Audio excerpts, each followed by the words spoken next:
রাজধানীর যাত্রাবাড়ী থানার হত্যা ও হত্যা চেষ্টার পৃথক দুই মামলায় সাবেক আইসিটি প্রতিমন্ত্রী জুনায়েদ আহমেদ পলক, সাবেক সাংসদ কাজী মনিরুল ইসলাম মনু সহ চারজনকে গ্রেফতার দেখিয়েছে আদালত।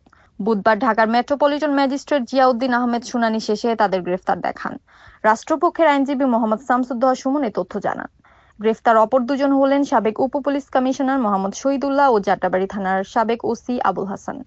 এছাড়া একই থানার আব্দুর রাজ্জাক হত্যা মামলায় আসামি আবুল হাসান ও শহীদুল্লাহকে গ্রেফতার দেখানোর আবেদন করেন মামলার তদন্তকারী কর্মকর্তা উপপরিদর্শক মোহাম্মদ নাহিদ হোসেন খান। এরপর শুনানি শেষে আদালত তাদেরকে গ্রেফতার দেখান। হত্যা চেষ্টার মামলা সূত্রে জানা গেছে, গত ৫ অগস্ট দুপুরে যাত্রাবাড়ী থানাধীন এলাকায় ভুক্তভোগী আব্দুর রাজ্জাক গুলিবিদ্ধ হয়ে আহত হন। পরবর্তীতে দীর্ঘদিন চিকিৎসায় তিনি সুস্থ হন। ওই ঘটনায় গত ১৫ জানুয়ারি যাত্রাবাড়ী থানায় মামলা করতে গেলে ভুক্তভোগী আদালতে যাওয়ার পরামর্শ দেন। গত ২৪ মার্চ সংশ্লিষ্ট আদালতে এসে তিনি মামলাটি দায়ের করেন।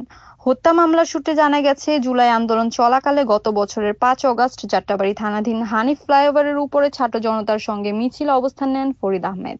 ঘটনার দিন আসামিদের ছোড়া গুলিতে আহত হয়ে হাসপাতালে ভর্তি হন। পরের দিন সকালে 8:45টার দিকে চিকিৎসক তাকে মৃত ঘোষণা করেন।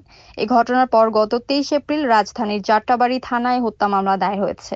সাফিনা বিনতে Nasir, NAN TV news desk.